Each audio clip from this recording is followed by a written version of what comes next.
He destroyed my reputation overnight. But I controlled the timeline. My name is Mara Kessler. At 7:12 p.m., I still believed in midnight. Midnight meant truth. It meant 9 months of work finally breathing in public. My investigation into Adrian Rourke, the most powerful media titan in the country, was scheduled to publish in less than 5 hours.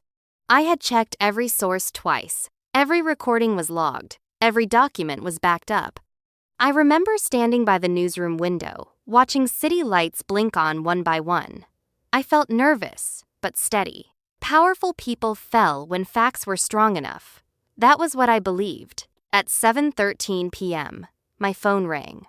It was my editor. His voice was tight. "Come to my office, now." When I walked in, the door shut too quickly behind me. He would not look at me. His hands were folded, like he was holding something down. "We're pulling the story," he said. The words did not make sense at first. I thought he meant delay. Then, he turned his screen toward me.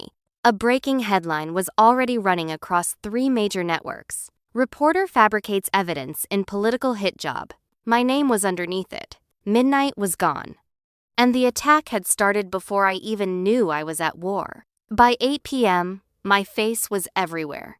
The networks played short clips from my interviews, but they were cut in sharp pieces. In one clip, I asked a source to repeat something clearly. They edited out the part where he explained it first. Now it looked like I was feeding him lines. The studio hosts shook their heads in fake disappointment. They talked about journalistic ethics. They talked about agenda-driven reporting. They talked about me like I was already guilty. I tried calling my editor again. He didn't answer. I tried messaging 2 coworkers I trusted. Both read the texts. Neither replied. By 10:30 p.m., anonymous accounts online posted screenshots of internal complaints about my behavior. The documents looked official. I knew they were fake, but they were convincing. At 11:47 p.m., my story's publishing slot passed quietly. No notification, no update, just silence. At midnight, Adrian Rourke appeared on his own network, calm, measured. He spoke about the danger of misinformation. He never said my name. He didn't have to. The machine was already moving, and I realized something cold and clear. This had been planned. The next morning, my byline was gone. Every article I had written over the past 3 years showed blank space where my name used to be. It was like I had never worked there, like I had never existed.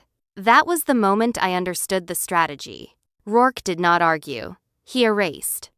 At 9 a.m., the company posted a short statement saying I was suspended due to serious ethical concerns. The wording was careful. It did not accuse me directly, but it didn't defend me either. My phone filled with messages. Some were angry, some were cruel. One said, "You deserve this." By afternoon, my bank account was temporarily frozen for verification. My landlord emailed about negative publicity concerns. A speaking event I had been invited to canceled within hours. It was not random. It was pressure from every side. That evening, I sat alone in my apartment with the curtains closed. I replayed the timeline in my head. Then I checked something important. The trigger. 72 hours. My byline had disappeared at 8:04 a.m. The clock had started, and I had already prepared for this. 3 months earlier, I had felt the shift. I had been reviewing financial records tied to Rourke's network when I noticed strange timing patterns. Coverage shifted just before certain stocks moved. The patterns were too clean, too repeated. When I reached out for comment, I received a polite but firm warning from Rourke's legal team. That was expected. What unsettled me was what happened next. A senior editor advised me to be careful. Not about facts, about consequences. That was when I started building the timeline. I encrypted every interview and duplicated them across decentralized servers. I created mirrored backups stored in 3 different locations.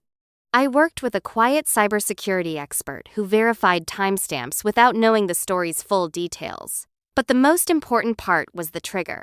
If my byline vanished for 72 continuous hours, a smart release system would activate automatically. Encrypted files would decrypt, Pre-selected journalists would receive keys. The archive would publish to a public ledger that could not be altered. No one could stop it, not even me. I never told anyone. Insurance only works when the threat does not see it coming. The first day of silence felt endless. People expected me to fight back. They expected statements, tears, maybe anger. Instead, I said nothing. Silence can look like guilt, but sometimes silence is preparation. Behind closed doors, I checked every log. The timeline system showed green across all nodes. Backups were secure, trigger condition active, countdown running. On the second day, I received a legal notice accusing me of defamation. The language was sharp. It warned me not to release fabricated materials. I almost laughed. They believed fear would freeze me. On the third day, something unexpected happened. A small blog published a post questioning the edits used against me. They compared a leaked raw clip to the network's version. The difference was obvious. Someone had sent them that clip, not me. Which meant one thing. The machine that attacked me was not perfectly sealed. At 7:59 p.m., 72 hours approached. My heart pounded as I stared at my laptop. If the system failed, I was finished. At exactly 8 p.m., my screen flashed, trigger confirmed, and the timeline began to move. The release did not explode. It spread. At 8:02 p.m., 5 independent journalists received identical encrypted emails. The subject line read, "Full context." Inside was a secure key and a link to the archive. At 8:07 p.m., one of them posted a single sentence online. "This deserves attention." That was enough. By 8:15 p.m., the first raw interview clip was circulating. It showed the full conversation the network had sliced apart. My voice was calm. The source spoke freely. No pressure. No coaching. Side by side, the edit looked dishonest. At 8:21 p.m., my website traffic spiked. At 8:30 p.m., digital forensic analysts began reviewing the metadata. They confirmed the files had been created months earlier. That detail mattered. It destroyed the claim that I had built the archive after the smear. At 8:44 p.m., my phone rang. Private number. I answered. Silence. Then a click. They were watching. At 9 p.m., the second wave dropped. Internal emails discussing how to neutralize hostile reporting before publication. The machine had tried to erase me. Now the machine was exposed. And it was only wave 2. At 9:32 p.m., something unexpected happened. The archive slowed down. Links that had loaded instantly minutes earlier now lagged. Some users reported error messages. Social media posts linking to the files began disappearing. I felt ice slide down my spine. A distributed denial attack. It was the oldest trick in digital warfare.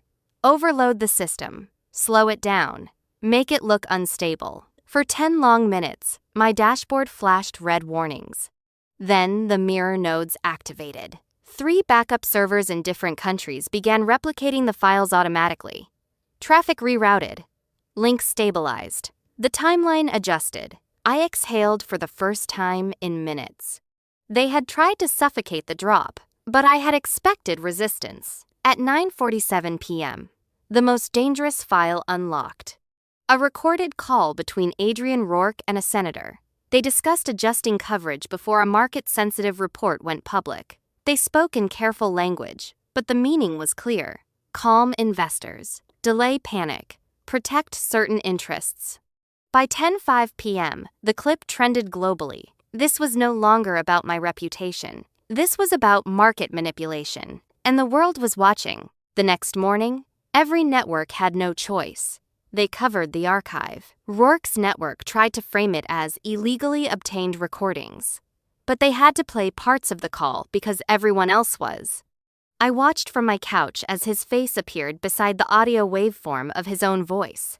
He looked steady, but I noticed small cracks. His jaw tightened. His eyes flicked off camera more often than usual. Then came his counterattack. At noon, a new accusation surfaced online. Anonymous sources claimed I had worked with a political group to target Rourke. Fake donation receipts appeared. Screenshots of secret meetings spread quickly. It was smarter this time. more detailed. For a moment, fear returned, but the timeline had prepared for that too. At 1:15 p.m., a scheduled release published my full financial records from the past year, verified and time-stamped. No political payments, no secret funding. The contrast was sharp. His claims had no verifiable metadata. Mine did. By evening, fact-checkers dismantled the smear. The second attack failed faster than the first. And that was when I realized something important. He was reacting now, not leading. Late that night, my editor showed up at my apartment. He looked exhausted. He admitted the company had received threats before my story was pulled. Not legal threats, financial ones. Advertisers had been warned. Investors had been advised. He said the decision to suspend me came from above him, higher than the newsroom. That part surprised me. Rourke's influence reached deeper than I thought. Then he told me something else. The initial edited clips used to smear me had come from inside our own system. Only senior staff had access to that raw footage. Someone in my newsroom had handed it over. That hit harder than the headlines. The attack was external, but the leak was internal. After he left, I sat in silence for a long time. I replayed old conversations in my head, small comments, strange looks, delayed approvals. The timeline was fighting outside, but the betrayal had started inside. And I still didn't know who had opened the door. On the fourth day after the release, federal investigators announced a formal review of the archive materials. That single sentence changed the tone everywhere. Rourke's board issued a careful statement about evaluating leadership decisions. The language felt distant, almost cold. Then, the final scheduled wave dropped. It was a compressed file labeled Pre-Publication Strategy. Inside were emails from Rourke's executive team outlining a plan to discredit me before my article went live. They discussed timing, media coordination, social amplification, even the exact headline that had aired at 8 p.m. The timestamps showed those emails were written 12 hours before my editor called me into his office. The smear had been pre-built, precision engineered. By evening, sponsors began pulling advertisements from Rourke's network. Market analysts reported stock decline. Commentators who had attacked me now questioned how quickly they had accepted the original narrative. I turned off the television. The timeline had completed its public sequence, but one question remained. Who inside my newsroom had helped him start the fire? And why? I returned to the newsroom 5 days after the timeline activated. Not to work, to look. The building felt the same, but the air felt different. People avoided my eyes. Conversations stopped when I walked past. I asked to review access logs for my archived interview footage. As a suspended employee, I technically had no right. But the company's legal team was under pressure now. Investigators were asking questions. They granted limited access. The logs showed something clear. 12 hours before the smear aired, my raw files had been accessed using senior credentials, not my editor's. Higher. The name attached to the credentials made my chest tighten. Clara Vance. She was the executive director of content strategy. Calm, brilliant. Always 2 steps ahead. She had praised my investigation weeks earlier. I remembered her saying, "Be careful with powerful men." I had thought it was advice. Now I understood it as warning. I confronted my editor. He looked pale when I showed him the logs. He admitted Clara had pushed hard to review my footage privately, the day before publication. He said he assumed it was standard oversight. It wasn't. The leak had not been careless. It had been deliberate. I requested a meeting with Clara. She agreed too quickly. We met in a glass conference room overlooking the city. She looked composed, almost amused. "You've been busy," she said. I placed the access logs on the table between us. She glanced at them, then back at me. No shock, no denial. "You don't understand how this industry works," she said calmly. "Adrian Rourke funds more than news. He funds partnerships, events, investments. Our board included." The words felt like falling through ice. "You sold me out," I said. She did not flinch. I protected the company. That was her logic. Sacrifice one reporter to preserve the machine. I asked if she knew about the smear strategy in advance. She hesitated for half a second. That was enough. She had known. When I stood to leave, she gave me one last look. "You won't win," she said. "The board will protect itself." But the board was already shifting. Sponsors were leaving, investigators were digging, and Clara had underestimated one thing. The timeline had recorded more than just Rourke. It had recorded access. That evening, a surprise update appeared on the investigative docket. Clara Vance had resigned, effective immediately. The official statement said it was for personal reasons, but reporters quickly connected the access logs, which had quietly been included in the archive's metadata package. I had uploaded them the moment I received confirmation. The reaction was swift. If a senior executive inside my own newsroom had coordinated access before the smear, it meant this was bigger than one network. It meant influence crossed corporate lines. Rourke's company responded by distancing itself from Clara. They claimed she had acted independently. That was almost funny. No one believed this was independent. Late that night, I received another private call. Same silent pause, same click. But this time, a voice spoke. "You should have stopped at vindication." It was calm, controlled. It was him, Adrian Rourke. "You embarrassed me," he said. "No," I replied quietly. "You did that yourself." The line went dead. The chessboard was smaller now. And we were no longer moving pieces. We were facing each other directly. 2 days later, Rourke appeared live on his network. The board had formed a special review committee. Investors were demanding answers. Advertisers continued withdrawing. He sat under bright studio lights, posture straight, voice steady. He claimed the recordings lacked full context. He claimed coordinated attacks were designed to destabilize media institutions. He framed himself as a defender of press freedom. But then, something changed. The network cut to a split screen. On one side was Rourke. On the other was the unedited call waveform, complete with verified timestamps and digital authentication markers. Legal analysts explained in real time how metadata proved the recordings were untouched. For the first time, Rourke paused mid-sentence. His eyes flicked off camera. Someone in his earpiece was speaking urgently. The board had decided not to shield him fully.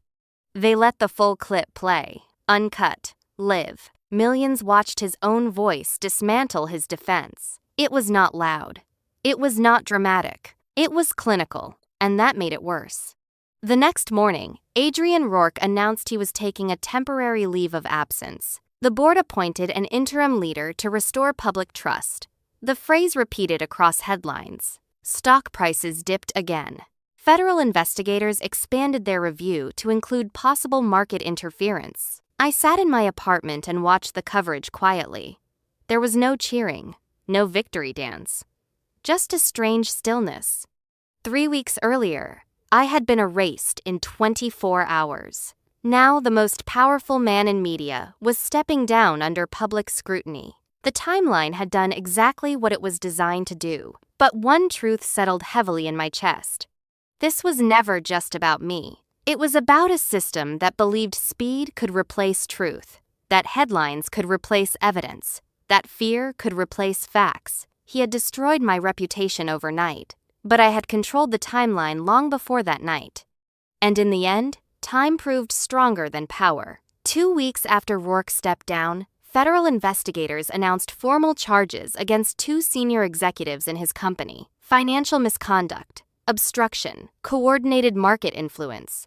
His name appeared in the filings not charged, but central. That distinction mattered.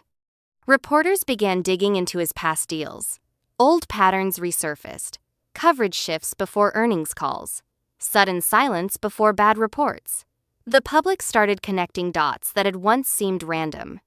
Meanwhile, Open Ledger News was only an idea scribbled in my notebook. I had not planned to build something new so soon.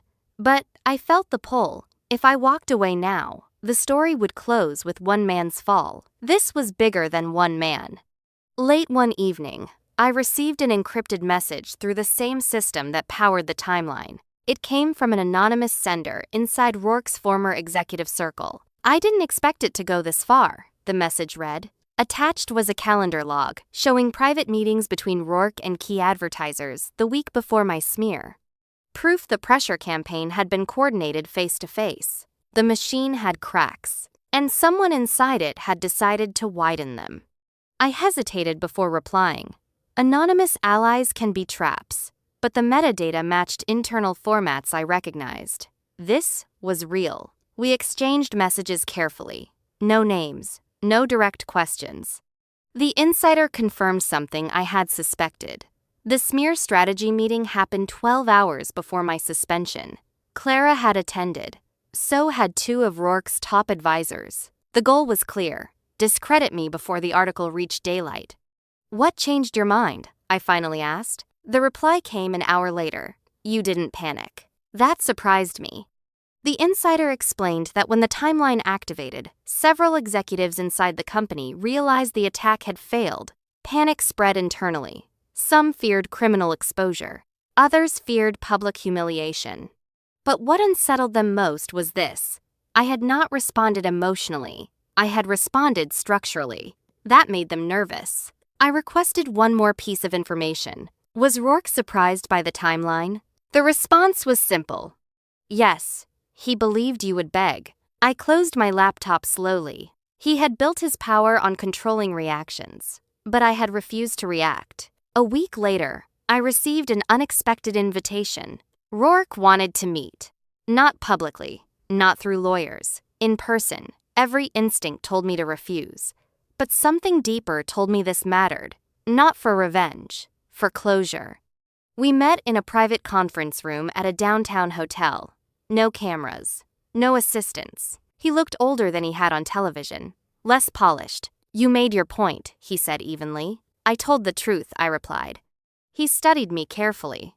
"You could have negotiated. You could have warned me." I almost laughed. "You tried to erase me." He did not deny it. Instead, he leaned forward slightly. "Do you know why this worked?" I stayed silent. "Because you understood timing," he said. "Most people react immediately. You waited." It was not an apology. It was analysis. For a moment, I saw him clearly. Not as a villain, as a strategist who had finally met another strategist. "You underestimated one thing," I said quietly. "What?" "That I was building before you were attacking." The meeting ended without threats, without drama. But when I walked out, I knew something final had shifted. He no longer looked powerful. He looked careful. The investigations moved faster after that meeting. Subpoenas expanded, testimonies were requested. The insider I had communicated with agreed to cooperate officially. Clara's role became clearer. She had not only leaked my footage, she had helped craft the media rollout plan. Emails showed she coordinated headlines across outlets within minutes of each other. Seeing her words in formal filings hurt more than the original smear. I had trusted her judgment. I had admired her intelligence. Now her strategy was public record. Rourke's company announced permanent leadership changes. His leave became resignation. The statement thanked him for years of service. It felt rehearsed, distant. Online, the archive link remained one of the top search results connected to his name.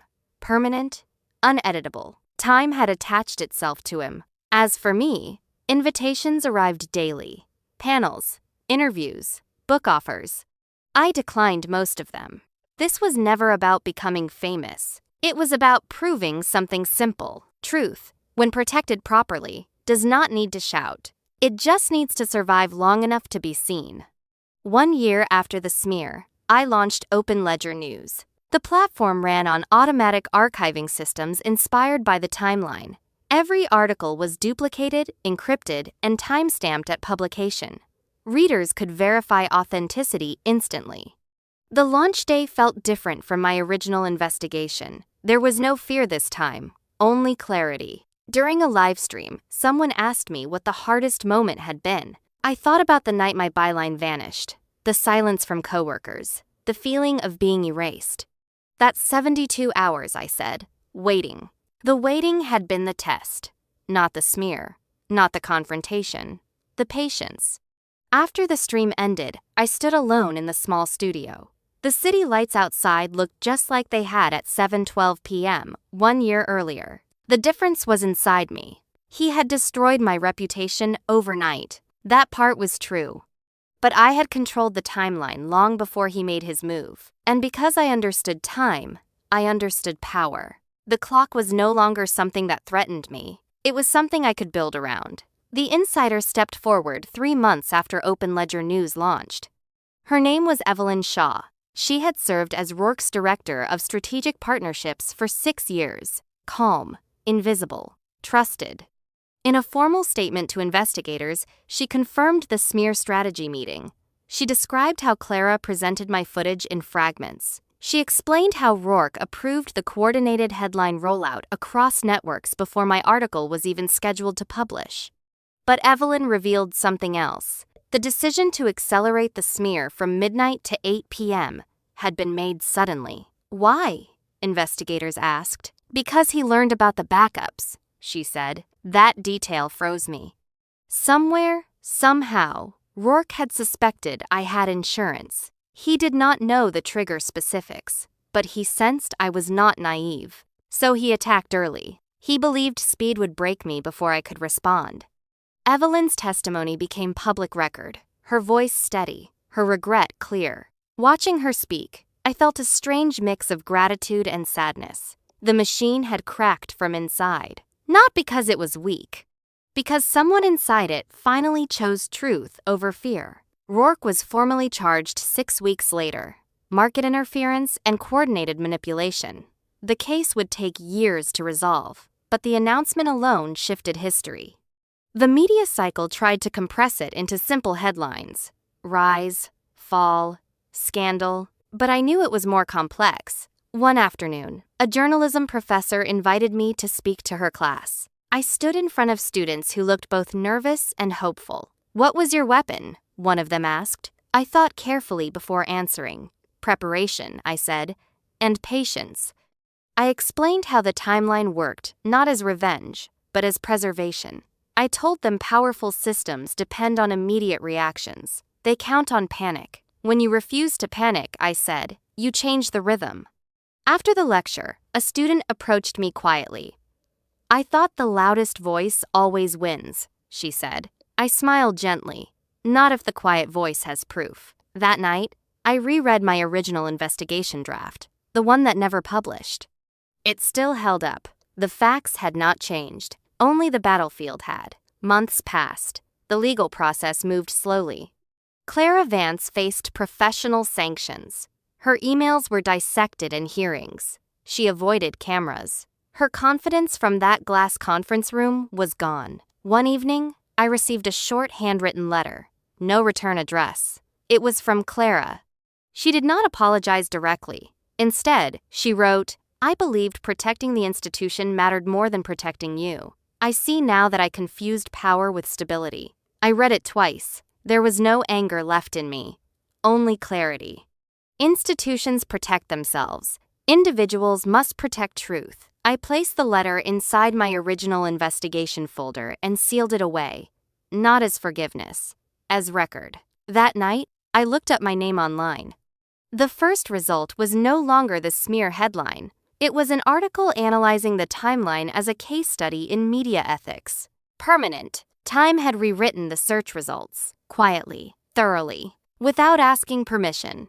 On the second anniversary of the smear, Open Ledger News hosted a public forum on media accountability. Journalists, technologists, and legal scholars filled the room. I spoke last. I did not mention Rourke by name. I did not describe the attack in dramatic terms. Instead, I explained something simple. Power believes it controls the present, I said, but truth controls the future if you protect it correctly. After the event, as the crowd thinned, I stepped outside alone.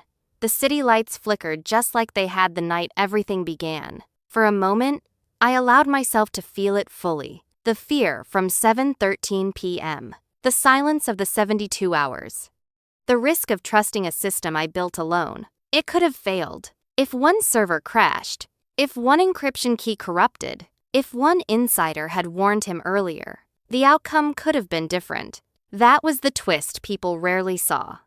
Victory had not been guaranteed. It had been calculated. And calculation is never perfect. Only brave. Sometimes I still replay the first night in my mind. The headline, the edits, the feeling of being erased.